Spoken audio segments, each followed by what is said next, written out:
Good afternoon, everyone. I'm Karen Trivet, and I'm an archivist. And this is another episode of An Archivist Tale, a podcast created by me and my husband, Jeff Huth. Hi, Jeff.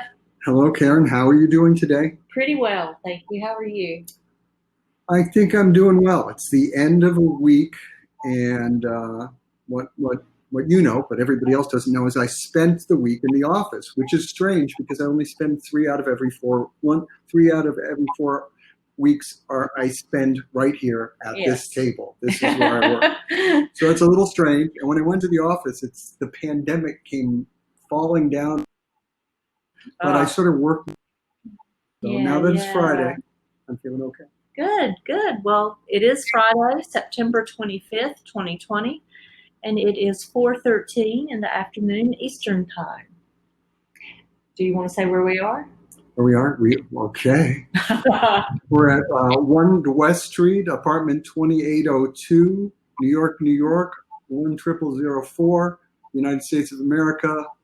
Don't forget to spell our names correctly when you send us the checks. Indeed. Okay. Well, enough banter from us. We do have a wonderful guest today, and I'm going to ask her to introduce herself. Hi, everybody. I'm Natalie Baur, and I am an Archivist-at-Large. I've been working for myself for about a little over a year now, and I'm based in Mérida, Yucatan, in the Yucatan Peninsula in Mexico.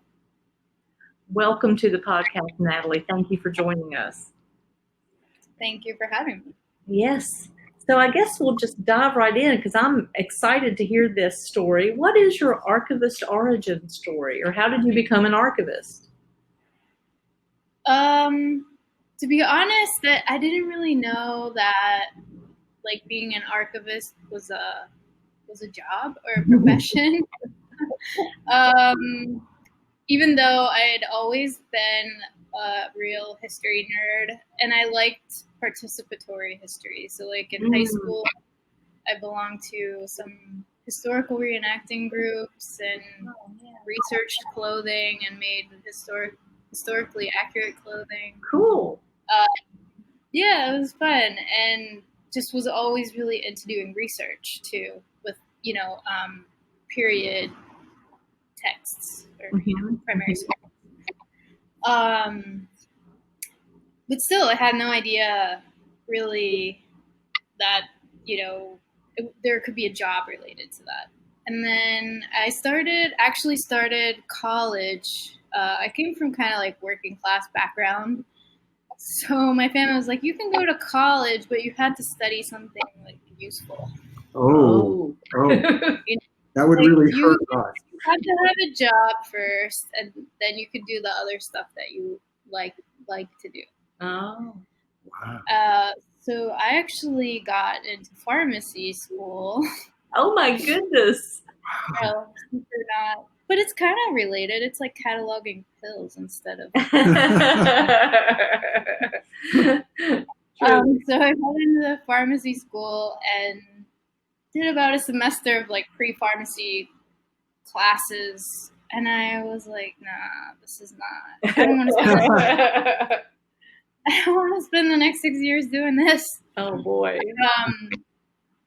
Yeah, and so I changed. I was away from home, and I had decide, you know what, I'm just gonna change my major. And also, I had a full scholarship, so. Oh, wonderful! Wow. And so I said, okay, yeah, I'm just gonna change my major, and I did to history, and then I had a minor as well. And in college, I did a couple of internships, and I got to know the museum studies types of things and historical societies. And then I worked for a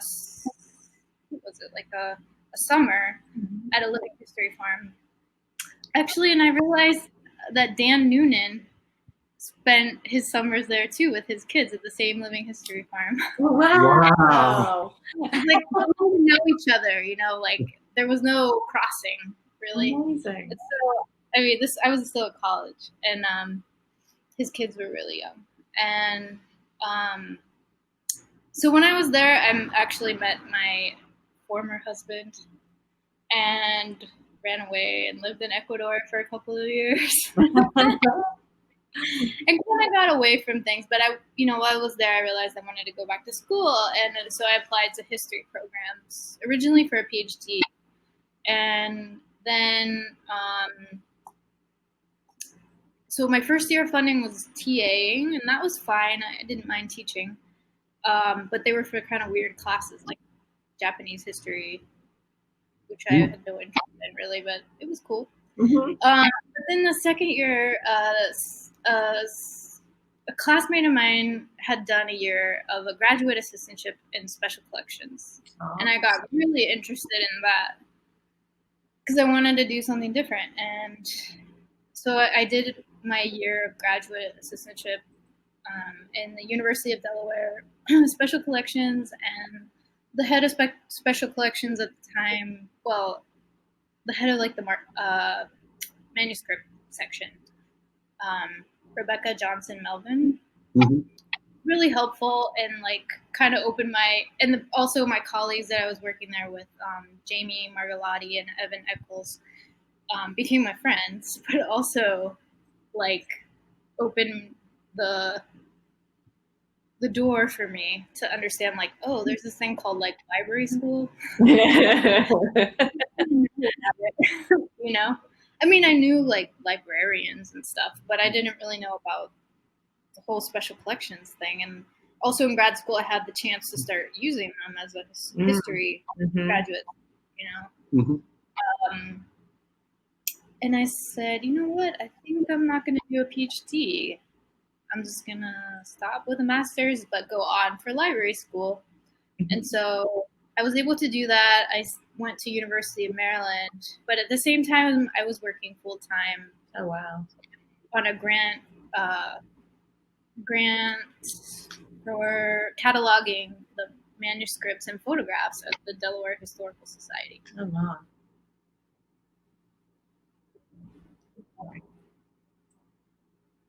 Intense, but it kind of kept me grounded too, like that's where I started to connect with the professional community and people working in these things, and working with materials intensely. And I graduated from the program, and I got my first job as the archivist at the Cuban Heritage Collection. Wow. Pretty much right away. Super lucky. And that was an amazing opportunity. So I started at the University of Miami at the Cuban Heritage Collection in 2012, like June of 2012. And I was fortunate to have like a really strong mentor and leadership there to guide me through as like a new archivist and managing people and managing a pretty big, for me, it was a big collection. And also like the community work too. At first when I got there, I didn't feel super connected to the community because I'm not Cuban, or I don't have Cuban heritage myself. But then I realized like it's an archive of the exiled, the diaspora too. And that forms a huge part of American history. I'm an American, so like it's part of my history too, like it was good to get that full thing, and it made my work a lot more meaningful for me working with people. And also now I realize, like, having sort of migrated a couple of times, living in two different countries now, it's like, my circumstances are a lot different, but I'm not self-exiled or forcibly exiled. So I'm not trying to compare myself in that way, but like just having that background of like leaving home, like it really resonates with me, even though I don't work there anymore, just remembering stories. So I was there for technically 4 years, but I got a Fulbright in 2015. Right, I forgot. And fantastic. Yeah. And that's what brought me to Mexico. And it was a really big change for me in a lot of ways, personally and professionally. And I decided not to go back to the US, and I was able to get a job here, and I was working as a digital archivist for 3 years at a university in Mexico City, which was also really formative, and I still continue to collaborate with them, but like as an independent person. And so for me, like, I'm still figuring out what it means to me to be like, or to call myself an archivist. I feel more than that, you know? So for me, it's kind of now, after having this sort of like transformation, you know, I got divorced and I moved to a new country and I started a new career path.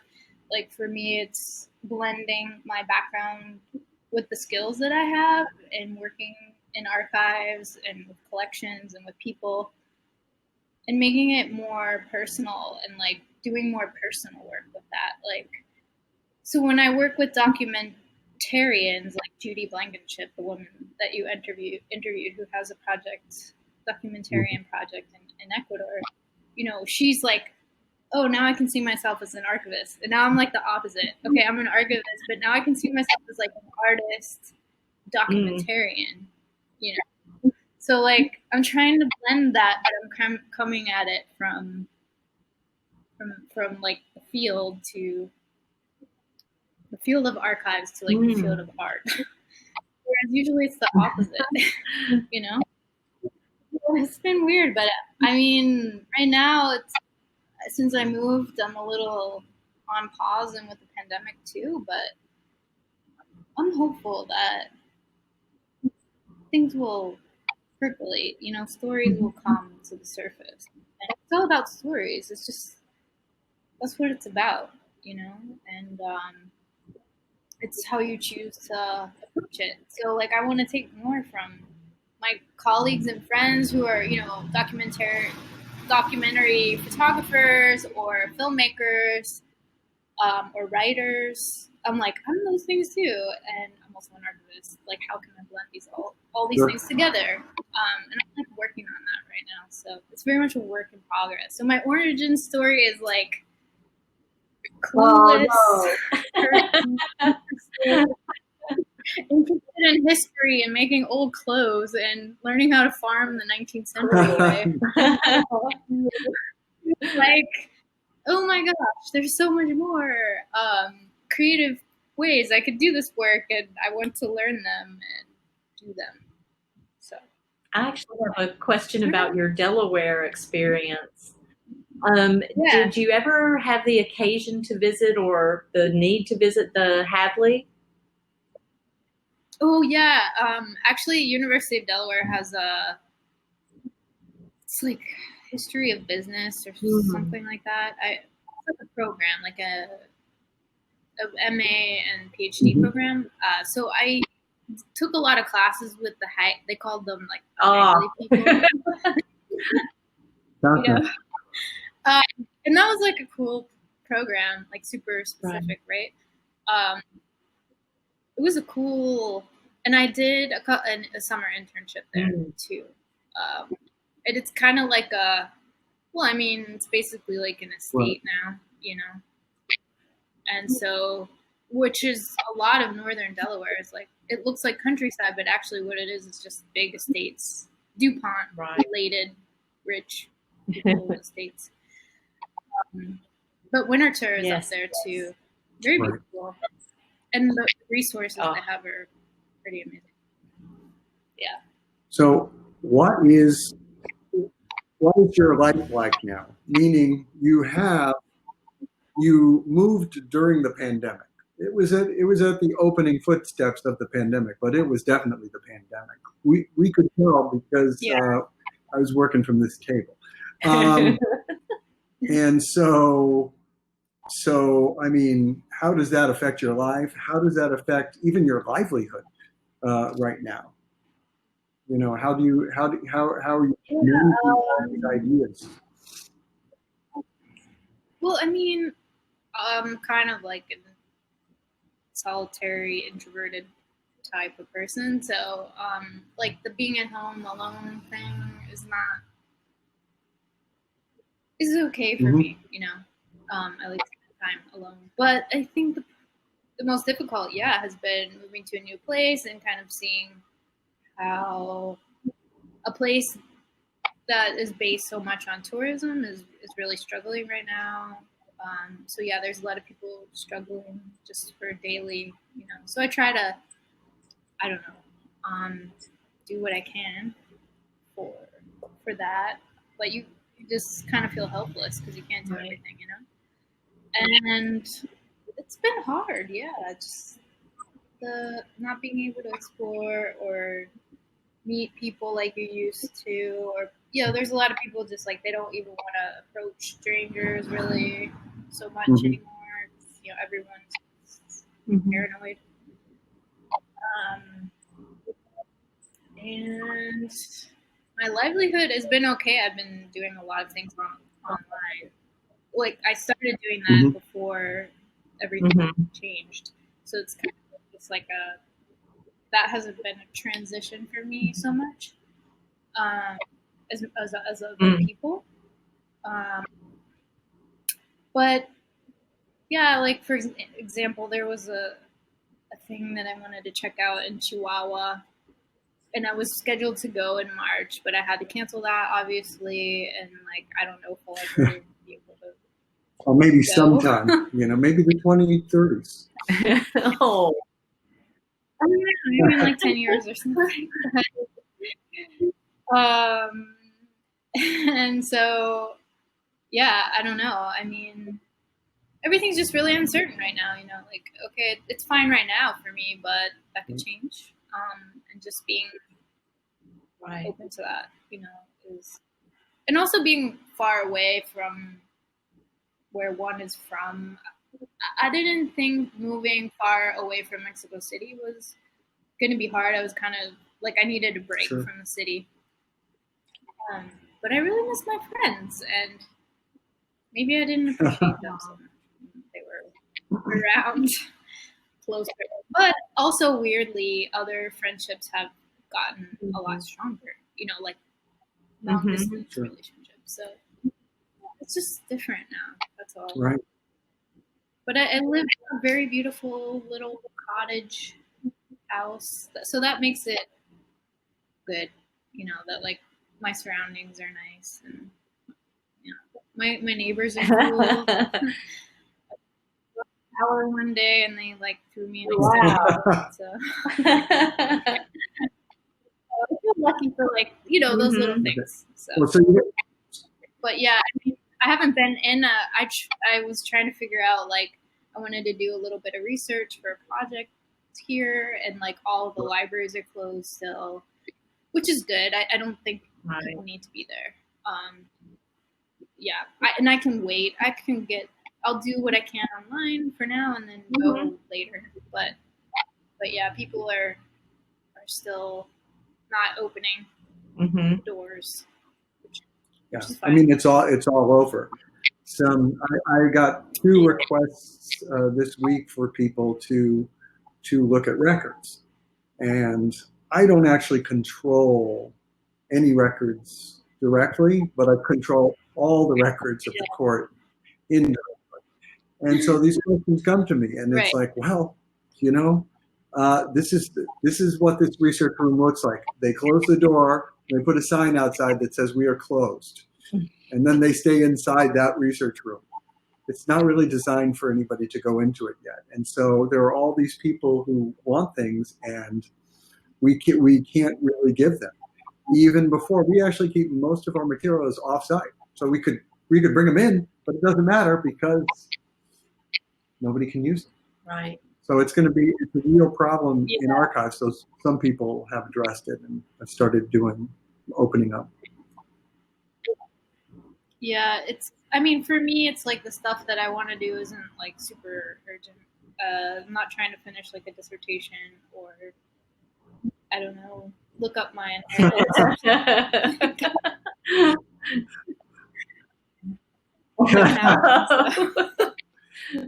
I don't think I have one either. I got a tiny one from my grandmother. I forgot. Oh. So that's something.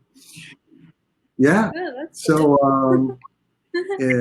So here's a question that we ask certain people, and you're one of those certain people. So okay. to some degree, Karen was in the Archives Leadership Institute, which you may have heard of, and I was too, Yeah. and so were you. And so, as part of this podcast, when we run into one of those compatriots, we try to get their story of ALI, what they thought of it, and what effect, if any, it had on them, things like that. Reminiscences. I mean, for me, I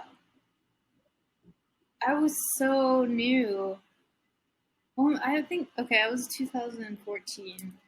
So I was only like a year and a half, 2 years into my first job, which is kind of ridiculous. You must have done a good job. Right? Yes. I was a little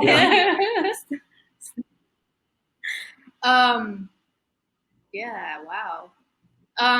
So for me, it was, I think sometimes and this is just something I'm learning, like, as I go through adult life, I'm a very independent person, and I've always tried to be very self-reliant for, like, stuff, issues, right?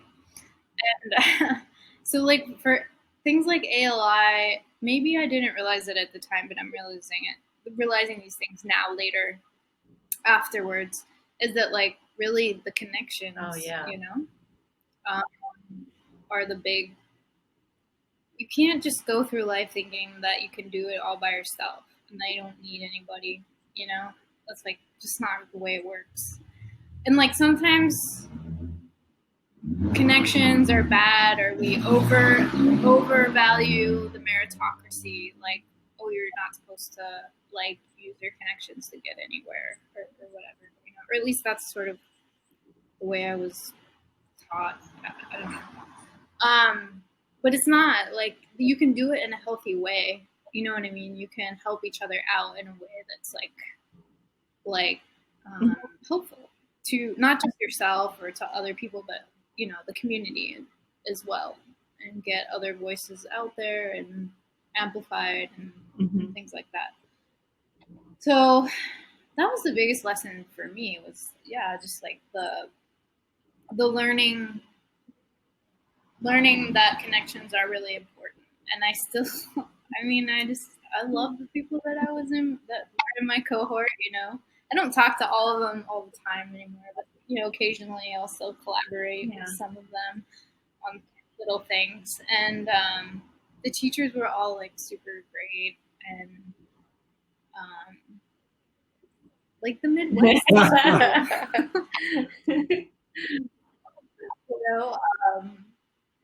Very beautiful and like chill. Good food. The ALI had good food. Well, that one did. Depends on the one that you've been to. Since I've been to 3 different kinds, I can tell you it varies. But you were in the top food. Yeah. So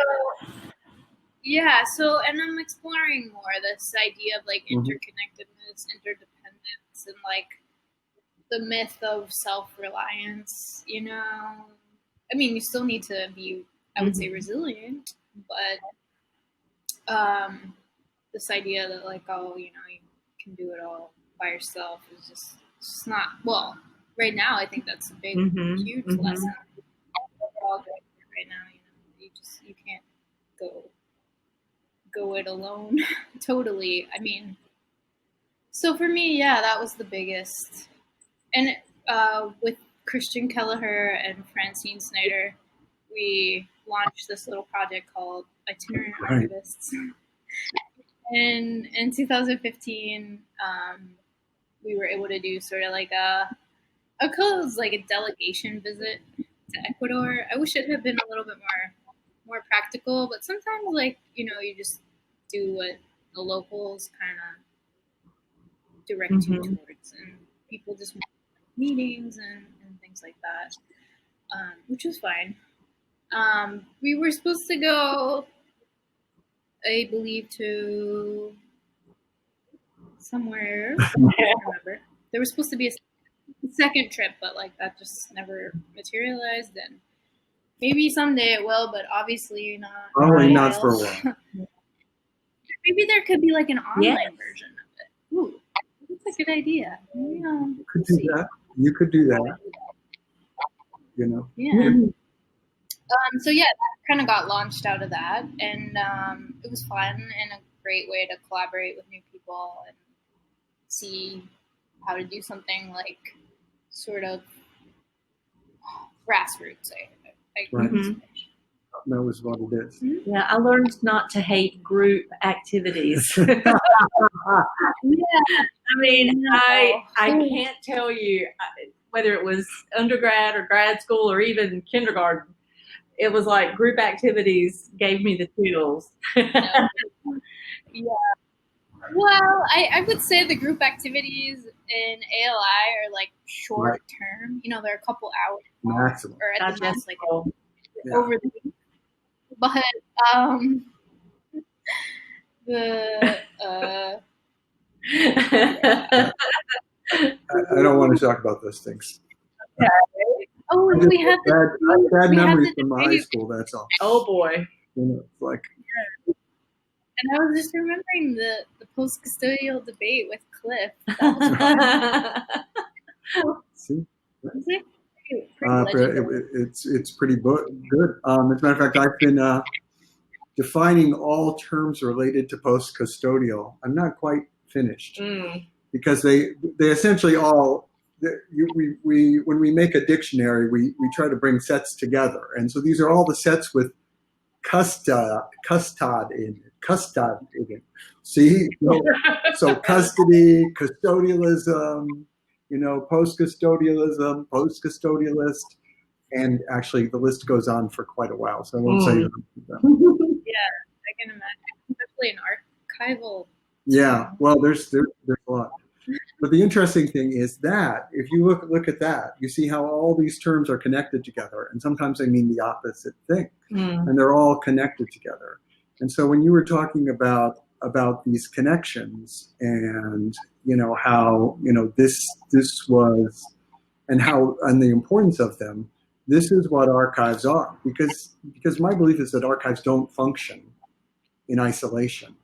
Because we say that they have meaning and context, and what we usually mean is the records themselves, you can understand them because of their context, but they live within these other contexts and these other streams that go through them. Yeah, there are always tethers to other collections, other institutions, other creators. Right.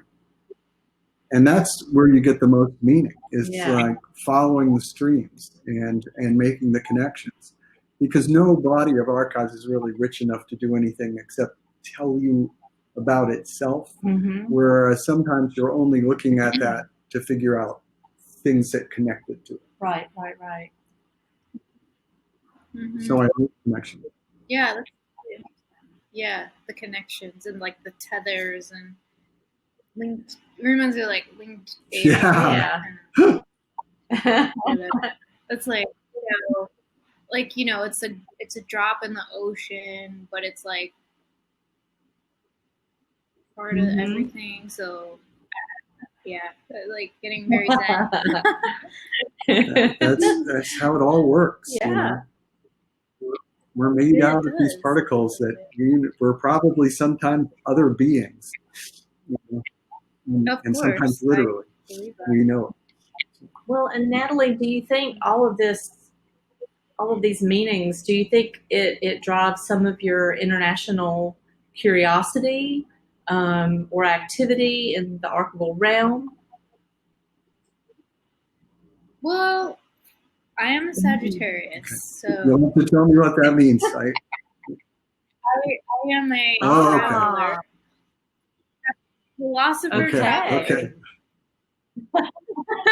So I don't know, but I don't know. I've always had that curiosity,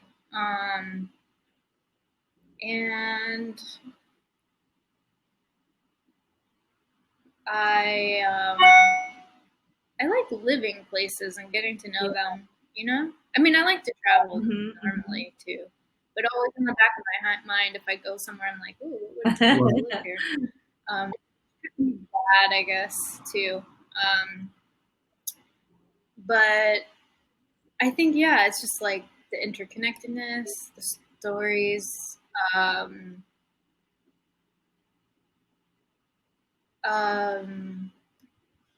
feeling like more settled here in Mexico. I've been here for 5 years now, so it's like more like home for me now.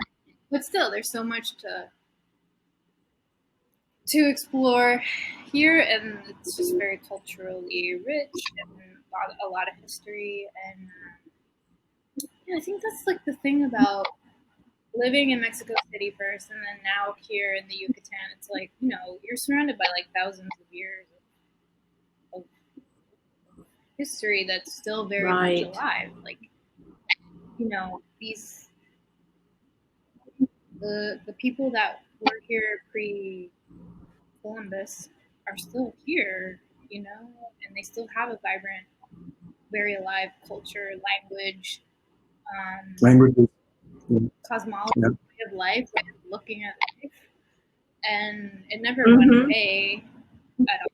It's always been living history. So yeah, I mean, it's just like, I don't want to be kind of like I don't want to have like an anthropological mentality towards it. It's very it's complicated, you know. And then being someone who wants to like document it. So I'm like working through that, you know. So it's more like just listening to people and not crossing boundaries and like being like, you know, it's like constant consent, you know, like just because they said yes once doesn't mean it's yes, like further down the road. You know, you just have to be really respectful of people's, you know, boundaries and desires. So, but yeah, I think Mexico is just a place for me that, for now, you know, that speaks to that part of my curiosity. I can't really put it in words. Maybe someday I want to go like back to where I'm from, but which is Pennsylvania. Okay. I'm sure. Like I don't know where she's from. Pennsylvania. It's not too far from Delaware. No, I'm actually originally from like the western side. Okay. So for where I'm from, like the East Coast is like evil, liberal city. So you're essentially from Ohio. Yeah. I would say like the Pennsylvania, like Pittsburgh, is kind of the gateway to the Midwest. It's a very Midwestern city. Definitely. I say the same thing about the extreme west of New York. Yeah, Buffalo. I used to define literally exactly where it occurred. On the where it's right here. Yeah, Philadelphia and Pittsburgh are like they're very, very different. I prefer Pittsburgh, by the way. Yeah. But it's really nice. I mean, I can't complain. I've never had like bad experience with Pittsburgh. I mean, but I'm not like from the city. I'm from like north, which is politically different.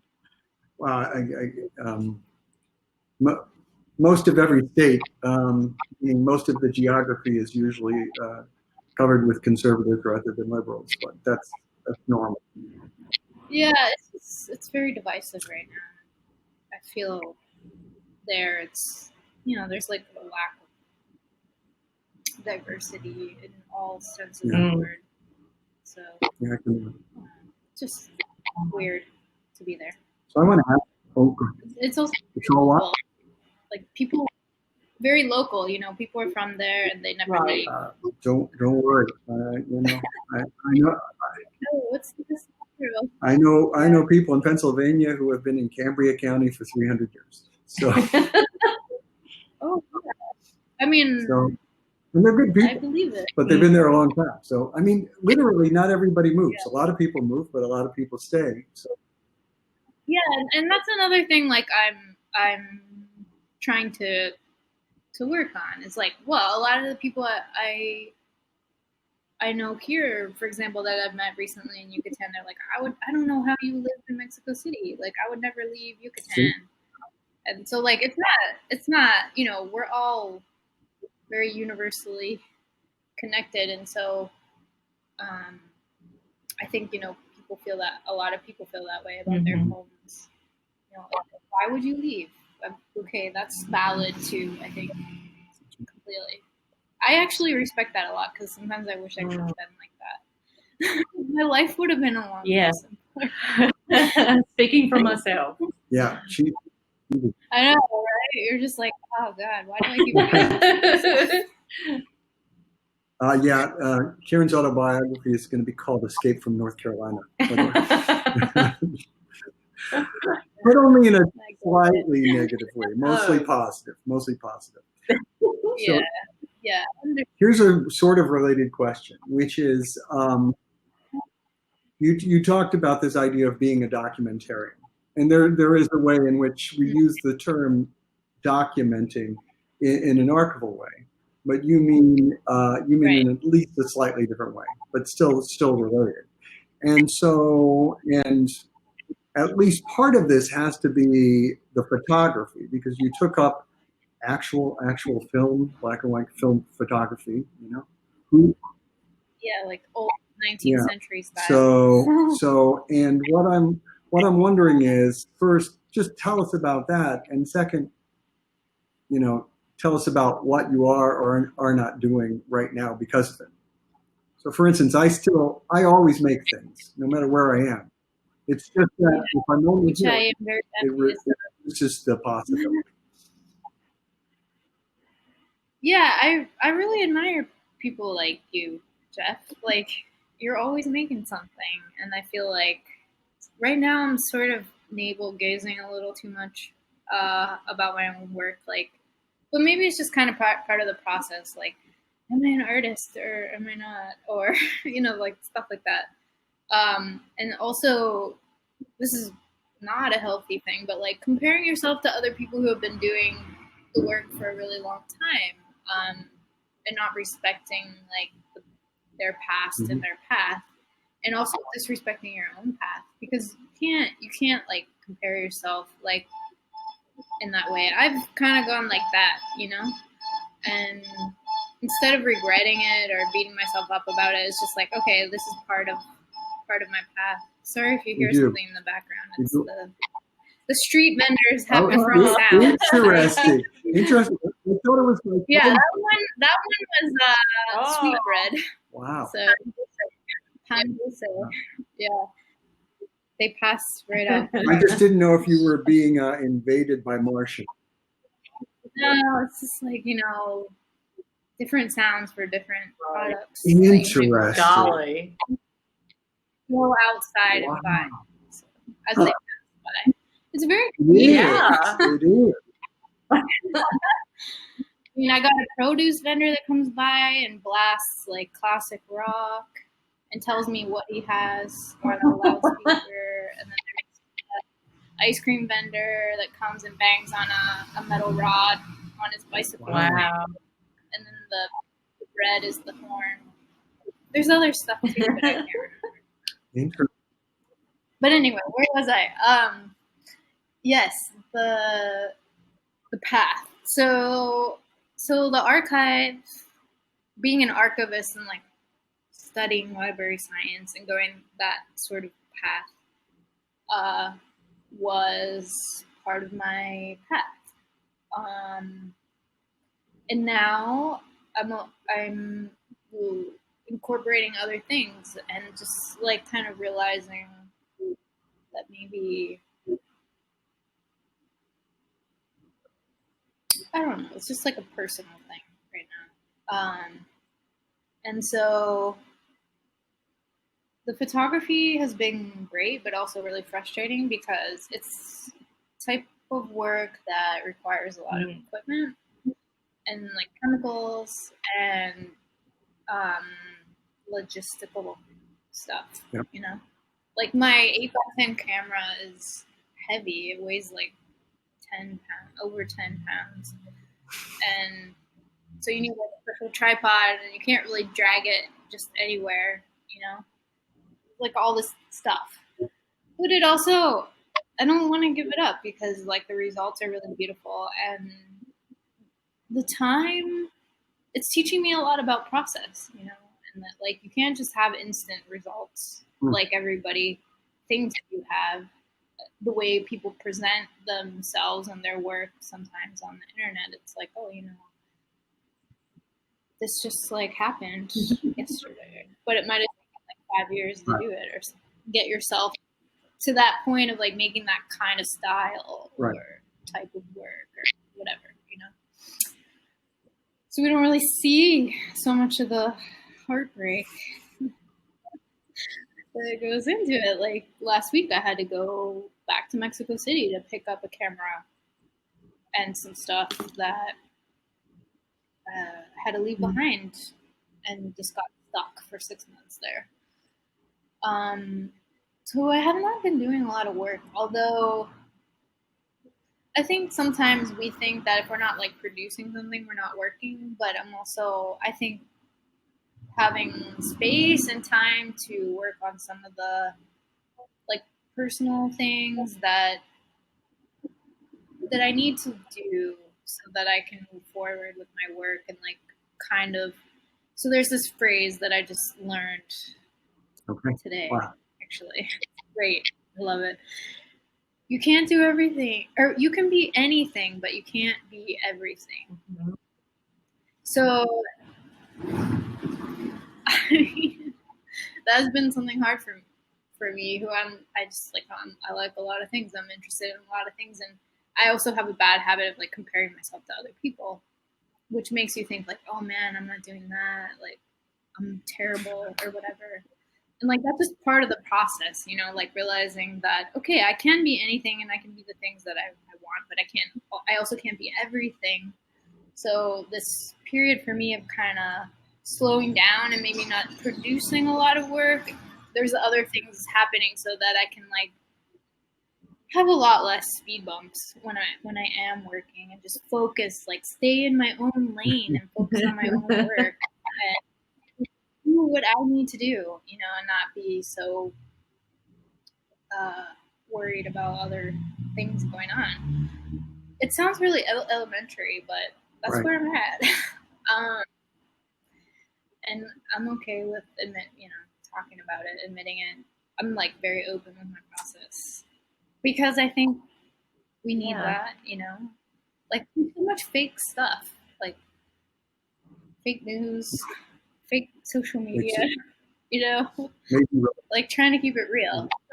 So yeah, like I haven't been producing a lot, but I've also been taking the time to reconnect with some of the connections, like with this archive project that I worked on at the Colegio de Mexico in Mexico City, that sort of, we finished like an important phase of it, but the big phase of like cataloging and putting it online, there wasn't any funding left for that. And so like revisiting other funding opportunities and saying, hey, like, can I write some grants for this? And, you know, as like a consultant, because I really felt invested with the donor and the filmmaker that created that archive. And like, I think the legacy is an important material, especially for now, like what's going on politically. But also just for this person who's getting older, and I would like him to see this finished and brought into the world as like, okay, you created this body of work, you know, now people can use it in new ways that maybe you didn't think of people using it, but it can be used, you know, like by regular citizens or researchers, whatever, you know. And so just getting back to like those like essential, it's like getting back to myself, but also getting back to people, you know, and where people fit into my work and my process. Like I kind of wanted to think that like people didn't matter to my work, but actually I'm finding, to my chagrin, they do. It will always be that way. Doesn't matter how right? introspective or introverted we are. So yeah, and that's just been like a super weird process for me. But a good one. I mean, like sooner rather than later, I guess, you know? I think it will only enhance my life and my work, which is my work being an extension of my life, you know? Also, just like kind of this idea that like our work is everything of value of who we are as people. It's just like also fighting with that, you know? Like your work is like an extension of you. It's not you. it will, It's like I've always thought that way. So. yeah. But it does define us a lot. You know, it would be hard to not say what we do when we define it. No, of course not. But like kind of put a price tag on yourself according to what you do is an unfortunate, I guess, product of capitalism. You know, because literally, like, why does I don't know, a lawyer make more money than an archivist? It's just because society says like that work is more valuable, or, you know what I mean? That will be the reason, yeah, or society, or some segment of society that has the money. So those will be the right. I mean, yeah, exactly. So, yeah, I know that was a very existential answer, but that's kind of where the space I'm in. It's good. It's kind of a pandemic space. My Monday was really dark. Let me tell you, just going to the office was really dark. Really I know. It's like one day to the next, it can be really different. You know, one day can be okay, and the next day is not. Yeah. So guess what? We do have a second already determined question. So we don't want to miss this one. No. Natalie, tell our listeners and viewers what keeps you passionate about the work you do. Well, right now has been hard to sustain levels of passion. Sure. But you know, I think that like I started more of like a gratitude routine. That's helpful to just kind of keep things in perspective, and like allowing myself to have these passions in such a bleak, you know, time. But we need to keep doing that, I think. Absolutely. As a whole. And so things are a lot slower now. But I think it's just, maintaining the curiosity and like the connections with people, and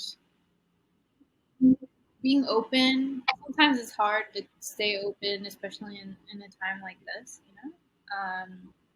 But just staying open to like new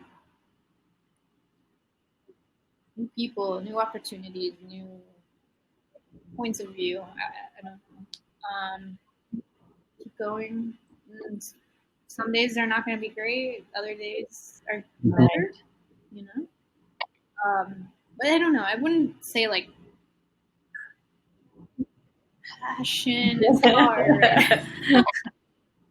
Like constancy for me is like the important thing. Just being like, okay, yeah, like I am committed to this, and I'm gonna keep going even though it's like really hard.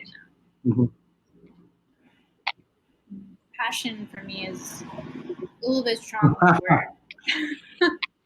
Is maintenance maybe more the word?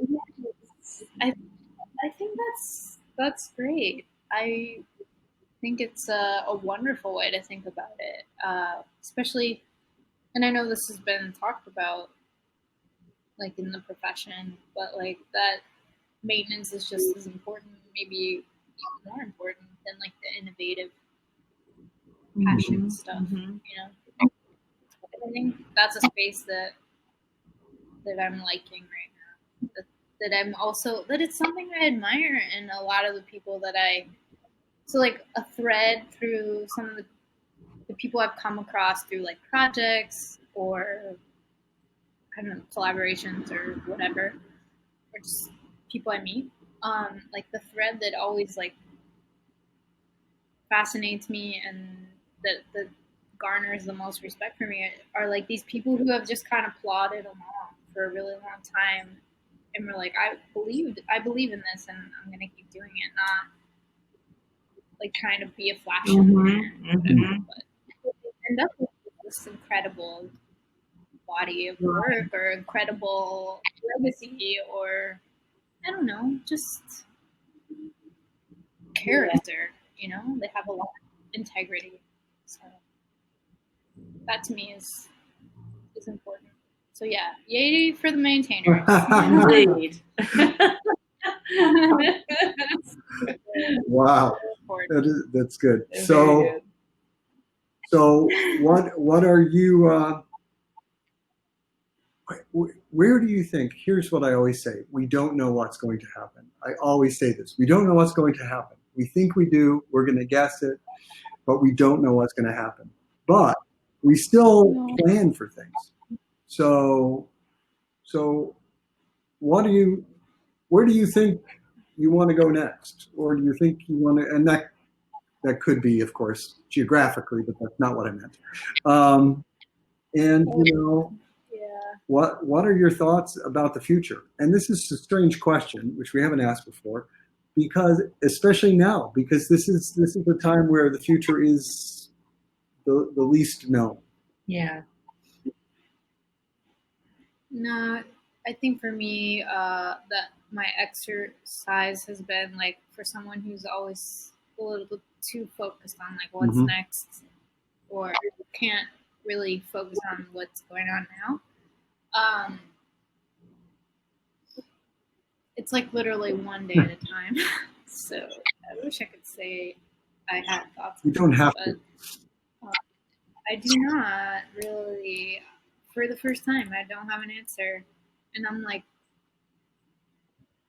okay. Well, it's not a problem. The thing you have to remember is you were sort of referring to this before, but it's like, yeah. I mean, I still have hopes and dreams, but I just can't predict like what things will look like. You know. Right. But the other thing is, there's a reason that farmers leave fields fallow, or at least they used to, because people need time, just like the earth needs time to regenerate itself. So you need time to regenerate yourself so that you can actually think up new ideas, you know, purge the things that are inside of you so you can add new stuff into it. And reinvent yourself. Yeah, I feel like that's exactly where I'm at right now. It took me a long time to accept it, like the fallow field. I really like that analogy, having been a farmer. Oh, right. Of course you were. Of course I was. Yeah, that is so true. And sometimes you plant like a cover crop, you know, that you actually don't harvest. You just plow it back in. So like, I don't know, maybe this is my cover crop period where even if I do plant something and it grows, maybe I just, you know, turn it back, fold it back in and don't do anything with it. For this period of time, we're going to call you alfalfa. Okay. Or rye or clover. No, I like clover. clover too. Okay, we'll go. Okay. Yeah. But yeah, I think I really fought against that, and I think now it's just like, okay, it's just like one day at a time. Don't make any big decisions right now because it's just not the time, at least for me. Right. Well, it is a strange time. As I said, making a big move in the middle of a pandemic is pretty strange too. That was enough Right. for a while, I think. I had the move planned like before the pandemic. It just like the timing was bad, very bad. I'm glad I did it in hindsight, but I would not do it again. Yeah, my son and his wife did the same thing. They moved to the West Coast in the pandemic, but it was this month, so it was later. So it wasn't quite in the crazy time. Yeah, like people kind of know at least now like what to do. Right. So and they rode out the big deaths in New York City. They weren't big around us, but they were everywhere. Yeah. So. Yeah, it's terrible. Well, I think that's a really positive note to end the conversation on. Yeah. It's really good to see you again, Natalie, and it's good to talk to you and hear what's been going on, and have fun out there. Yeah. And now I'm really interested in this idea of having things drive by you and just playing different kinds of things, so you know what they're selling. Of course. Yeah, I mean, it's a very oral culture. Oh, interesting. I love it. So you learned when I first moved to Mexico, it was like, what in the heck is that? Like a little ocarina, and then like it sounded like a train steam whistle, and then like someone banging a triangle. Wow. Like that's pizza. That's pizza. It should be. I forget what it was. I think that's the ocarina is the knife sharpener. Oh. The triangle is something, and then the people who sell like propane gas for like cooking and stuff. And call. Supposedly they're saying gas, but it doesn't even sound like that. Wow. So yeah, all these like weird things. It's true. But now it's like, it's the bread guy. Well, that is great. So, ladies and gentlemen, as you may have guessed, we have now made it to the end of another episode of An Archivist's Tale. The third one that we've done in a week after months and months of what I will now call fallowness. We didn't think of it in our sense, but we have finally gotten over that. The sort of onset of the pandemic. We did okay at the very beginning, and then we fell apart. Pandemic paralysis. So we're glad to be back. And thank you for joining. Well, I'm so really honored to have been able to talk. I've been feeling a little like far away from archives lately, so this is a great way to reconnect with some amazing colleagues and have a little bit of a space to think about these things again. Yeah. And thank you. Thanks for your story. Yes, fascinating. That's about, ladies and gentlemen. Bye-bye. Adios.